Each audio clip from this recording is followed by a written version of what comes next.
All right. Good morning, everybody. Welcome back. It's House Edge Live with John from Pro Craps on Casino Gaming TV. I am okay, everybody. I saw Randall Hull said, hope nothing was wrong. No, just had a week. I had to get to, I was in Vegas for a week, working with Casino Quest, getting the app sort of basically launched. We're not really fully launched, but we're 99% there. With the thing, I can show it to you today if you want to. I think somebody looks like somebody wanted me to go ahead and show it. I'll go ahead and show the app this morning if you'd like to see where we are and what the progress is. Part of the problem with the app is that we've been changing where it's been launched. So I've got different links for it. Now that we're getting to launch, the links are finalized and we have the actual domains. So it's very possible you're looking at the wrong thing. And I'll just get you to the right place this morning. So I'll give you a look at the app and let you see what it does and how it's working. And I'm actually pretty proud of it right now. So anyway, let's get to the actual show. Who else is here to say good morning? Ken says, good morning to Greg, but not to me. So whatever. Hi, Ken. Love you too. Greg, of course, my buddy Greg. I owe a phone call too today. I missed your call yesterday. I told you why. I'll give you a call back this afternoon and we'll chat a little bit. And let's see what's been happening over the last couple of weeks. Boy, oh boy, so much has been going on. I went to Vegas, obviously, and you'll be either proud or disappointed with me, but I went to Vegas and hardly played at all. Like literally, I stayed with the guys at Casino Quest with them, and I worked from, like I did here, 7 a.m. till 2 a.m. pretty much every day that I was there because we were kind of racing to this sort of launch date with the app. And so it was really all work. I did go and watch them play, which was great. We'll talk about that in a little while, but I got to watch David's Big Bird Society go out and play, which was an educational experience on a couple levels, which we'll talk about as we go here. It was good. It was good to go out and hang out with those guys, watch how they film at a live table, because their setup is different. Of course, their level of access at the station casinos is different than our access would have been. So watching how they did it was really kind of cool. The setup and how Dennis kind of cuts the videos down. Watching the team play, and they did an actual team play. They did like I've been talking about for a long time. They actually did like a pooled money team play thing, the group. And so watching how they approached the whole thing was very, very interesting. And I can't really talk too much about it because obviously it's them, their team, their thing. But we can talk generalities around what I got to witness on that one. It was very interesting, I thought. But yeah, beyond that, my play was very limited. Like I only stayed at the casino one night, just the night before I left. So I played a little bit that night that I was there and a little bit in the morning on the way to the airport. Nothing exciting to report. Tied. Like I had, a little bit of a loss at the night, a little bit of win in the morning, and big deal. I wasn't really there to play this time. Didn't bring really any money. I knew I was going to be working the whole time. So my casino report is nothing. The most exciting part of my trip was going with Dice Dr. Dan to breakfast besides the working thing. And Dan and I went to breakfast, and he took me to a place. What was the name of the place? If Dan's in chat, you can remind me. Not Suncoast? Either the Suncoast or Sunset. I forget. I think it was the Suncoast. Anyway, they're famous for their pancakes, like the world's most famous pancakes. And he's like, we have to go try them. So off we go, and we go try these pancakes. And they were, it was kind of funny. It was, I think two pancakes, a double stack, whatever, was $11. A 3-stack was $12. All you can eat was $9.99. So anyway, we got all you can eat pancakes. And the guy brings out the pancakes. He brings out the 4 different kinds of syrup, all the different flavors, and a whole thing of clarified butter, like in a little metal thing, right? And he's like, here's the butter, but you probably won't need it. I go to cut into these pancakes, right? And I'm cutting them, and butter literally is coming up over my fork and spilling out over the pancake. There was so much, they were like soaked in butter. They were so good.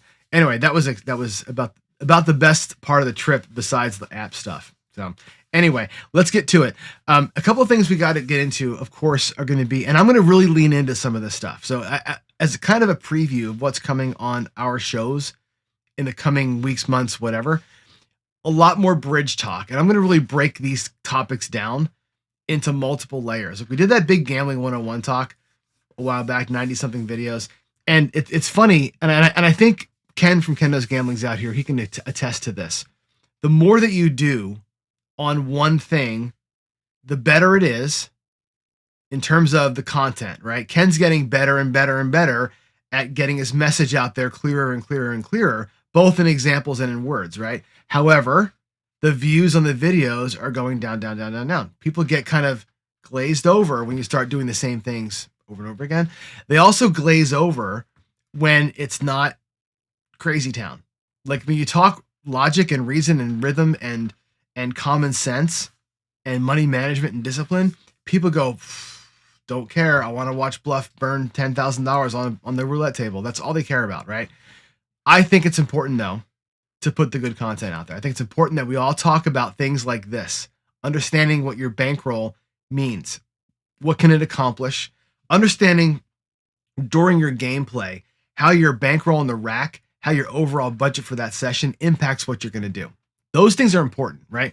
And again, I watched David and the team execute on some of these things, and we talked a lot about it ahead of time. And, you know, again, I can talk to you about doing this with $500 bankroll. It's a different story when there's 8 people and a $25,000 bankroll. And the way that you manage the rack and the bankroll and the way you leverage your wins is way different, right? It's the same concept, but it's different when it's done at scale and across people. I think getting into risk management, getting into identifying the right place to play, the right times to play, the right time to get out and stop playing, understanding how your goals impact everything. And I'm not talking about your goals. You'll see this in the app in a minute.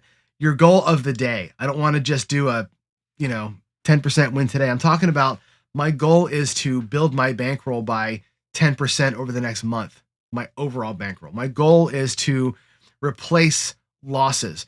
As an example, I was out of work for the better part of a year. Can you believe that? Right? During that time, right? Money that was put aside for fun and gambling and travel got used to live, right? So part of my goal is to replenish that and put more money back in the account that I can go have fun with, right? That's a goal for me. It's not just a goal to win $50 today. It's a goal to win $5,000 to $9,000 over the next 6 months, right? Those are different kinds of goals, and the way that you approach those goals are different. And the way that what you do in the midst of attaining your goal is different than what you would do if you're already at goal, right? And I think handling your life and handling your gambling time is there's a big equivalent there. And I think all these things, bankroll, risk management, identifying opportunity, having discipline in your life, having a goal in your life, keeping your emotions under control, all of these things matter, not just at the table, not just in your session, not just in your gambling life, but in your actual life. So the bridge to me is the thing I want to lean into. And the way I'm going to do it is not just do lectures on BRIS, right? But I am going to do the ABCs of gambling. We're going to look at every letter in the alphabet, A through Z, and I'm going to give you bridge-centric talks, but we're going to make it fun. We're going to go the A's, like talking about aggressiveness and assertiveness and things like that at the table. It's going to be the kind of series that I'm going to love doing, that some of you are going to love watching, and nobody's really going to watch. Like, I guarantee you, I'll do a video called The Top 5 Ways to Play, which would be my favorite 5 strategies. That'll get 1 billion views. I'll do 26 videos on the ABCs of gambling, and they will combined not get what that one video will get. That's just the way that YouTube works, and it is what it is. But I think this stuff is ultimately important. If I ever write a book, this is the book. That Gambling 101 series and these are the books that I would write. These are the things that I'd like to leave behind when ultimately the good Lord comes to take me. That's what I want left behind, not the Headless Horseman, although I love it. You follow? Anyway. There we go. All right. So the get ready, get set, let's effing go thing. Let's actually talk a little bit about, I'm going to jump ahead a couple of slides and talk about team play, because I think team play is very interesting. We've talked about it. I can give you some table view examples of it. But really, when you're playing as a team, the first question you have to ask yourselves as a team is, how are we going to split the money? Or are we going to split the money, right? I know people who play as a team, and the way that they do it is, hey, we're going to all come to the table together. We're just going to play our own way, but I'm going to make sure that for all you shooters, we leave the landing zone clear. And I'm going to make sure that no random person jumps in here and tries to break the rhythm. and we're going to not do a bunch of prop bets so that we keep the table going, right? That's playing as a team, right? No money exchanges hands. It's just we're all going to have great etiquette, right? That's part of it, right? I know teams that play that way, right? That clear the way for a shooter, or that give the dice back to the good shooters and don't shoot unless you're a good shooter. I've seen teams play that way too, right? Those are all mechanical things that a group of players can decide on together to play as a team. But if you're going to do something like combine money, right, and play as a group with combined money, then you get into a whole different vibe, a whole different energy, a whole different way of looking at the game from way back over here. And it's not just craps that you can do this in. Okay. Let me go to my table view and let's see. I haven't even tested this. If this camera is even on. Give me a second here. Let's see if it even works. Oh, it kind of works. Okay. Let me move this junk out the way. We'll just talk for a minute about a general team play concept that I think is part and parcel the only way to make it work, whatever the game is. And let's just get some green chips out here. Okay. As we can get some black chips out here. Let's get some blacks.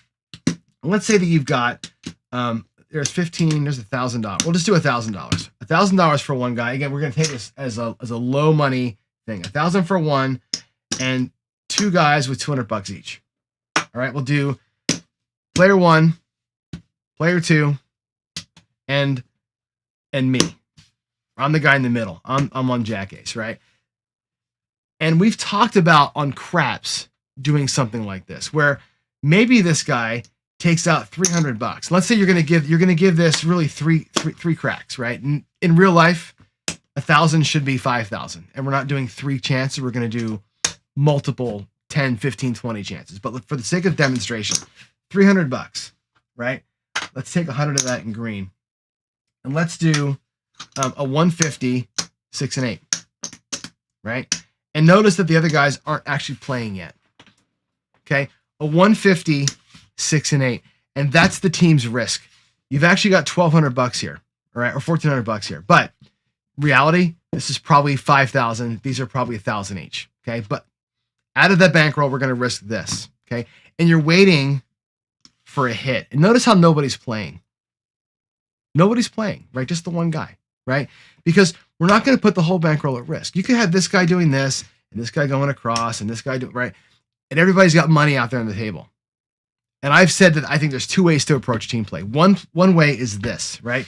Where a win here is $175. Okay? And then this guy comes down to a $60 6 and 8. We're going to take this quarter like this. And again, we're going to track his money. He's got $355. $55. He has his 300 back. He has 55 to the good, and he's got $60 out here. Now, the second 6 or 8 that wins 75 for 5, this player is no more. He's done his job. He's gotten 2 hits. He's got 1, 2, 3, 4, 1, 2, 3, 4, $245, which is enough for one person to go 160 across, and another person to have $85 to play. Maybe this guy's going 160 across and going to hammer something.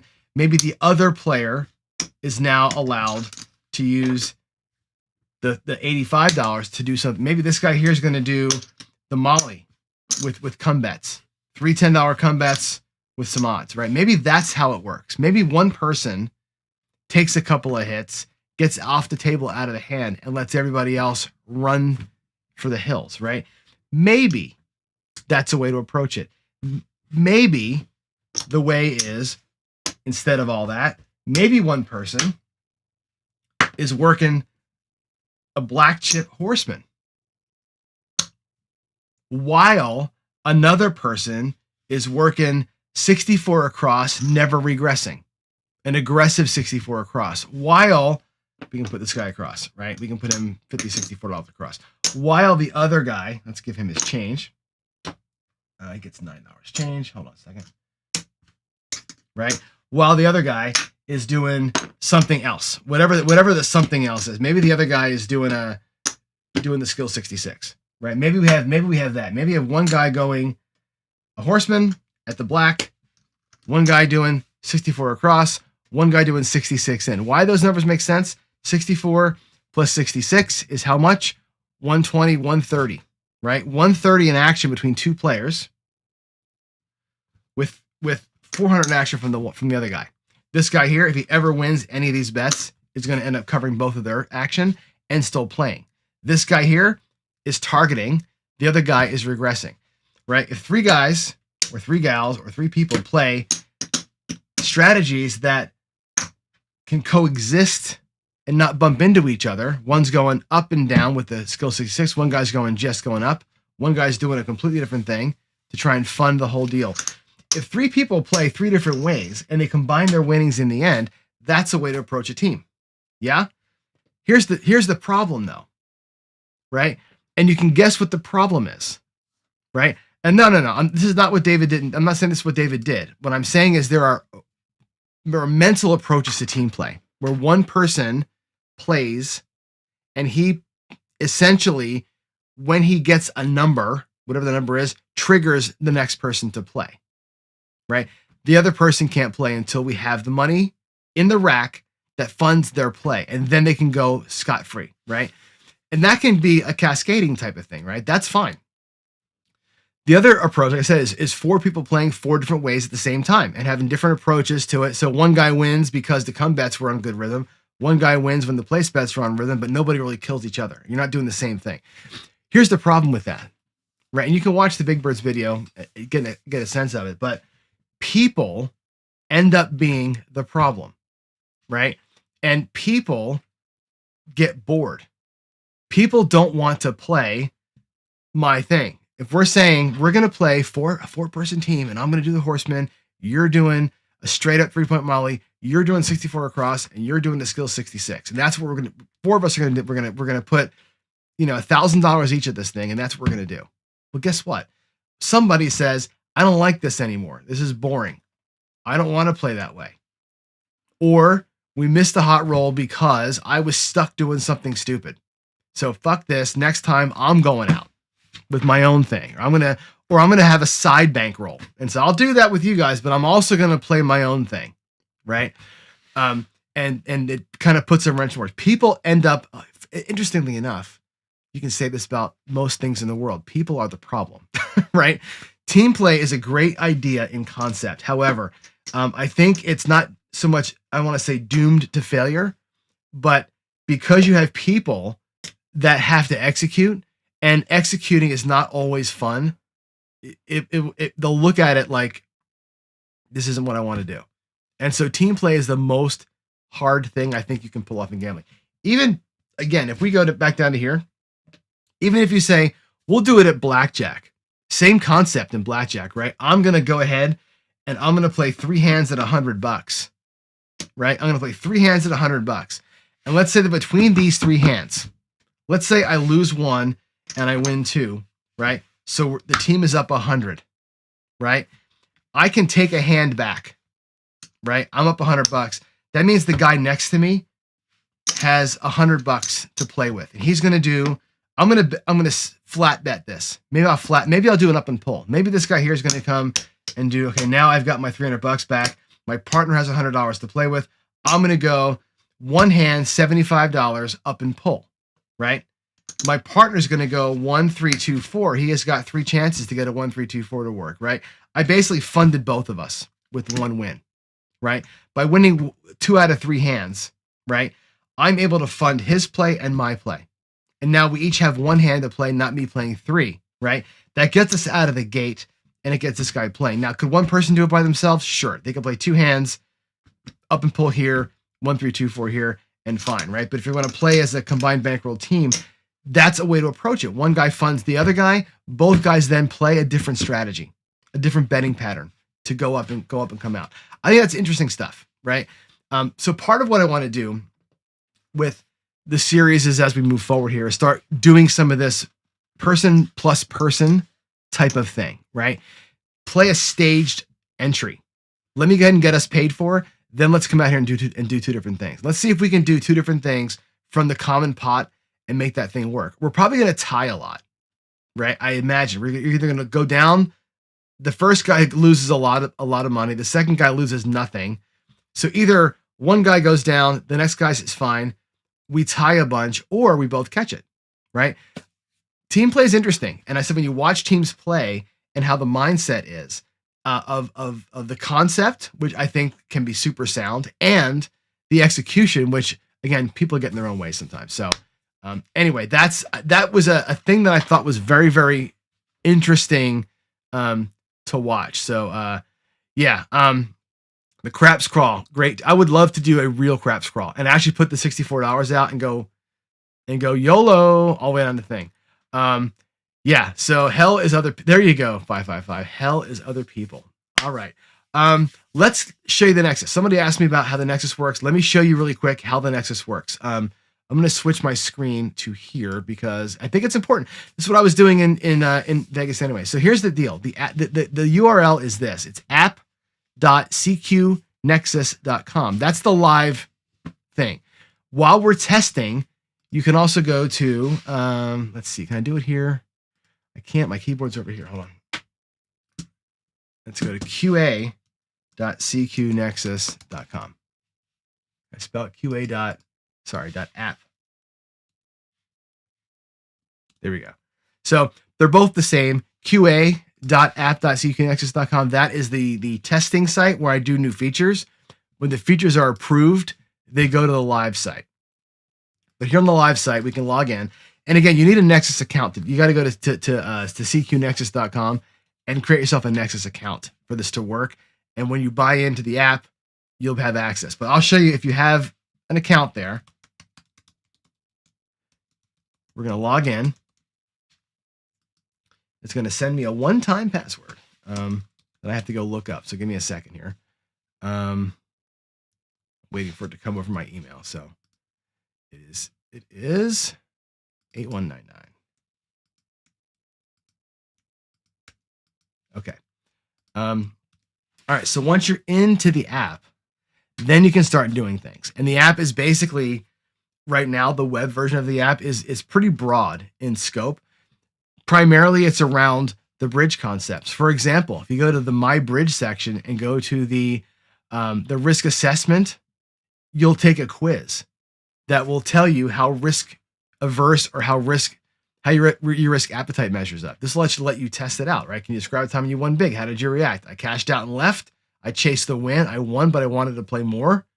I cashed out and went somewhere else and played, right? If you're like me, you get a big win and you're the hell out of there, right? And as you go, it kind of keeps your score and it will tell you how conservative or aggressive you are as a player. This is all going to roll in to when you're playing games, right? Eventually, we're going to get to this idea of a strategy library.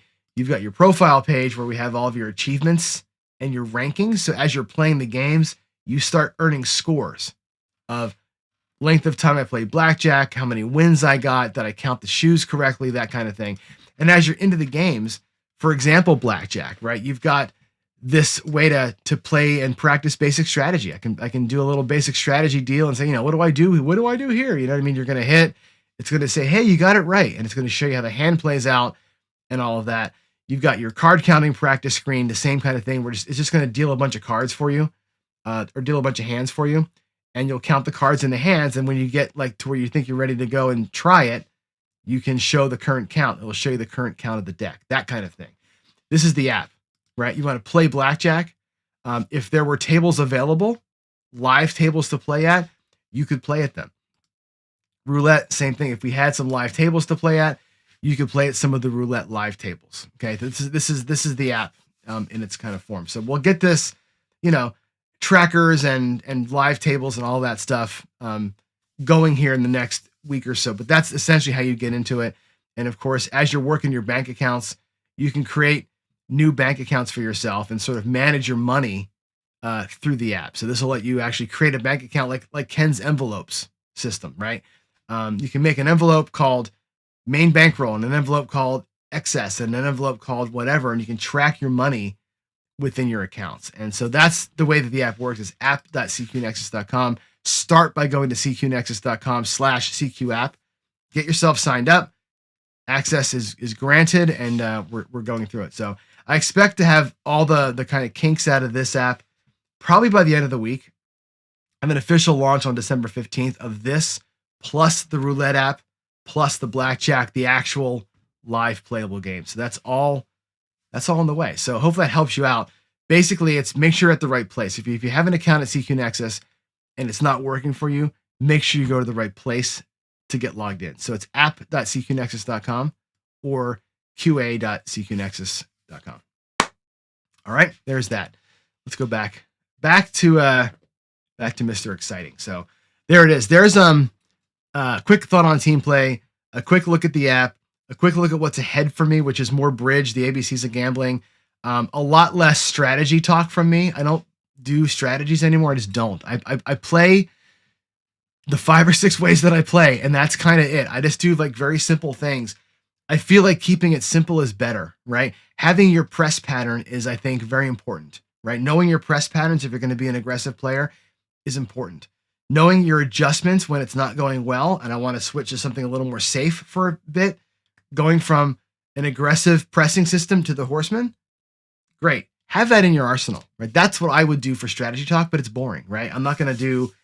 I can't be Jeremy and I can't be Ryan and do a billion. I just can't, right? I will live play everything like Ken does, but I'll do it on my big table when I get the thing built up. And that's it. That's it. I'm going to keep my channels as simple as I can and on message as I can, and just try and keep I'm going to keep the viewership down, but the message high. And I think that's my lot in life, and I'm okay with that. So I think that's it. I'm going to check for questions really quick, but I don't think that there were any real questions. Let's see. Go to Q&A here. I don't see anything with a Q. No PC comments, which means I probably covered everything. So you guys have a great day. It is exactly 8:00. I will see you tomorrow, where we'll start. I might do some more team play stuff this week and try some different things out here in the table in front of you while I'm getting prepped up for the ABCs of Gambling chat. I'm going to probably switch the show next week, by the way, to both. I'm going to do a dual stream here and on the Casino Gaming Central channel at the same time. So I'll do a dual stream, and then I'll turn this channel off, and we'll do that channel only. This channel will still be here, but it'll be here for other reasons. We'll use it for live fantasy craps, Friday night fights, that kind of thing. The other channel is going to be for all the teaching and all the John stuff. So get ready to make the switch, and I will see you there mañana. Everybody have a great day. Joe, hope you're healing up well. Speaking of no room for emotion, hope you're doing okay, buddy. Love y'all. God bless everybody. Oh, inspirational quote for the week. I forgot to give it to you. If you're not making mistakes, you're not making decisions. I think that's a good one. I think, again, works in gambling, works in life. If you're not making mistakes, you're not making decisions. Don't let life, don't let the table, don't let the casino punch you in the face. What is one of Greg's famous sayings? If you're getting punched in the face, cover your face, right? Or don't put yourself in the way, right? You can get punched in the face. It happens, but make a decision to get the hell out the way. All right. Love y'all. God bless. See you tomorrow. Bye, y'all.